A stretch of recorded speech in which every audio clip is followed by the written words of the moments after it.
कभी बोलते सिन किस्मत किया हर शय को कस्साम असल ने, जिस चीज को जिसके लिए काबिल नजर आया, बुलबुल को दिया नाला वो परवाना को जलना, बुलबुल को दिया नाला वो परवाना को जलना, गम हमको दिया सबसे जो मुश्किल नजर आया।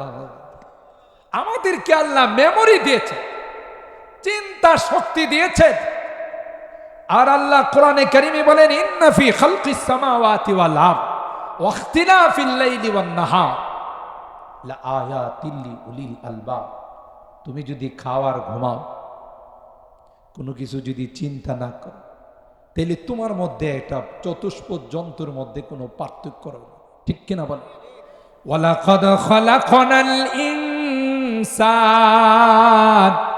মিন সুলালাতিন মিন তিন সুম্মা জাআলনাহু নুতফাতান ফি ক্বারারিন মাকিন সুম্মা খালাকনান নুতফাতা علقة فخلقنا العلقة مضغة فخلقنا المضغة عظاما فكسونا العظام لحما ثم أنشأناه خلقا آخر فتبارك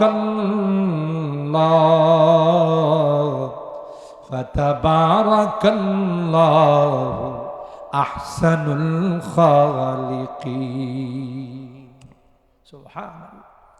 আল্লাহ বলেন এ গোলাম, ওই বীর্যটাকে আমি আল্লাহর সংরক্ষিত মেশিনের মধ্যে রেখে ক্ষান্ত হয় না, এর মধ্যে আমি আল্লাহ কারিগরি করছি। কারণ পানির মধ্যে কারিগরি করার, পানির মধ্যে আর্ট করার, পানির মধ্যে নকশা করার ক্ষমতা পৃথিবীর কারো নাই, একমাত্র কেবলমাত্র কার আছে? আরো জোরে বলতে হবে কার? তিনি যাকে ইচ্ছা যেভাবে ইচ্ছা সেইভাবে বানান, ঠিক কিনা বলে?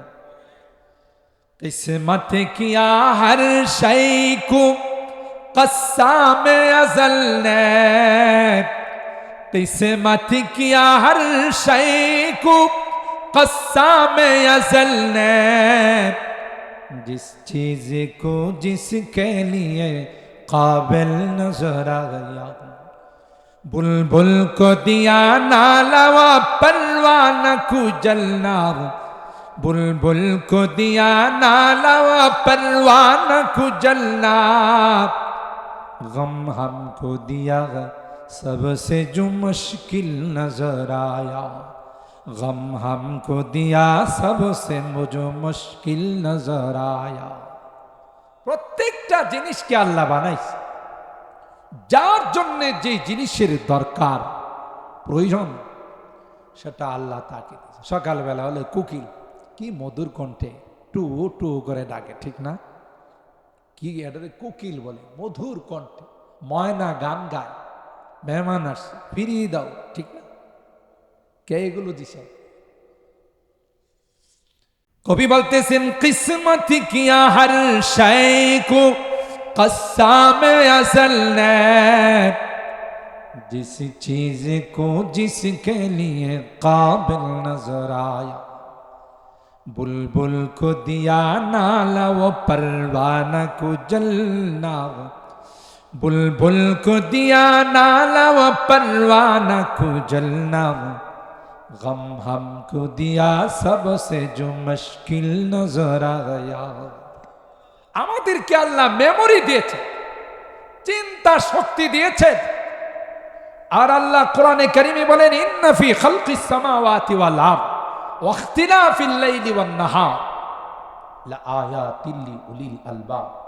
তুমি যদি খাও আর ঘুমাও, কোনো কিছু যদি চিন্তা না করো, তাহলে তোমার মধ্যে একটা চতুষ্পদ জন্তুর মধ্যে কোনো পার্থক্য রবে না, ঠিক কিনা বল? ওরাও তো খায়, ঘুমায়, পেশাব পায়খানা করে, তুমিও খাও, ঘুমাও, পেশাব পায়খানা করো, আর মধ্যে তোমার মধ্যে আর কিছু না, নামাজের সময় নামাজ আছে, না রোজার সময় রোজা আছে। এই যে রোজার মাস আসতেছে, কিছু কিছু আছে এটি দেখবেন লাল শালুক পর্দার ভিতরে যায় ঢুকে, কথা বলেন ঠিক কি? কালো পর্দার ভিতরে ঢুকে যায়, পেট বুইরা খায়া টিস্যু দিয়ে মুখটা মুইসা এসা হ্যাঁ বুঝাইতে চাই পৃথিবীর মধ্যে রোজা রাখলে আমি রাখছি, কথা কয়। কারণ আমার ঠোঁট আজকে 2 বছর যাবত শুকাই দিছি, যেভাবে টিস্যু দিয়ে মুছছি, কথা কয়। বাটফার, কথা বলেন ঠিক কেনা? সেটা তুই যে ভিতরে গিয়ে খাইছস, কেউ না দেখলেও কে দেখছে? আরো জোরে বলেন, আল্লাহ দেখে নাই? আরেক বাটফার হলো যারা এই হোটেল খোলা রাখে রমজান মাসে, কথা বলেন ঠিক কিনা? ওরা হইলে আরেক বাট।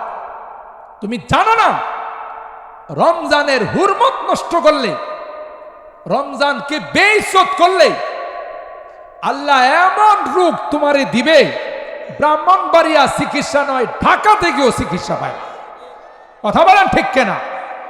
কারণ রমজানের ইজ্জত নষ্ট করছো। আল্লাহ কয় ঠিক আছে, তোর খবর আছে। ব্রাহ্মণবাড়িয়া টেস্ট করছে, ডাক্তাররা কই কোনো রোগই পায় না, রেফার করছে ঢাকা, ঠিক কিনা বলেন? ওখানে গিয়েও টেস্ট করতে করতে জীবন শেষ, কথা কয় না। ওই যে ব্যবসা করছে রমজানে, আল্লাহ কয় তোর ব্যবসা দেখাইতেছে, ঠিক না? ব্যবসা দেখাইতেছে, সাবধান। রোজা রাখো না এক অপরাধ, আবার আরেকজনকে রোজা না রাখার ব্যবস্থা করে দিছো, ডাবল অপরাধ, কথা বলেন ঠিক কেন? এই ডাবল অপরাধ করে রমজানের হুরমত নষ্ট করে, ইজ্জত নষ্ট করে।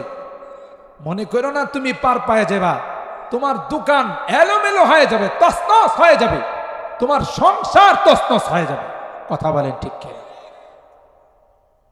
তো এই যে শুধু খাওয়া, ঘুমানো, আরামায়েশ করার জন্য আল্লাহ দুনিয়াতে পাঠান, ঠিক কিনা? আইশো ইশরাত কে লিয়ে ইনসান नहीं, আইশো ইশরাত কে লিয়ে ইনসান नहीं, याद रखे तू बंदा है मेहमान नहीं। তুমি দুলানো যে নতুন শ্বশুর বাড়িতে গেলা, কোনো কাম কাজ নাই, শ্বশুরে বাজার সদাই করে খাওয়াই, আর তুমি নাকটাই না ঘুমাইলা, এই জন্য আল্লাহ তোমাকে দুনিয়াতে পাঠান নাই, কিছু কাজ করার জন্য পাঠাইছে, ঠিক কিনা বলে? আল্লাহ বলেন গোলাম তোমাকে চিন্তা শক্তি দিয়েছি, গোলাম তোমার মধ্যে আমি আল্লাহ সবচেয়ে শ্রেষ্ঠত্বের জিনিস দিয়েছি, যা কোনো কিছুর মধ্যে আমি আল্লাহ দেই নাই, ঠিক কিনা বলে? কোনো হাইওয়ান আর জানোয়ারের মধ্যে শক্তি দেই নাই, কোনো পশুর মধ্যে শক্তি দেই নাই। তোমার মধ্যে আমি আল্লাহ চিন্তা চেতনা দি, চিন্তা শক্তি দিয়েছি। তুমি একটা বার চিন্তা করো, যেই পানির মধ্যে পৃথিবীর কেউ কোনো নকশা করতে পারে না, আমি আল্লাহ 40 দিন পর পর তোমার মধ্যে পরিবর্তন ঘটাইছি।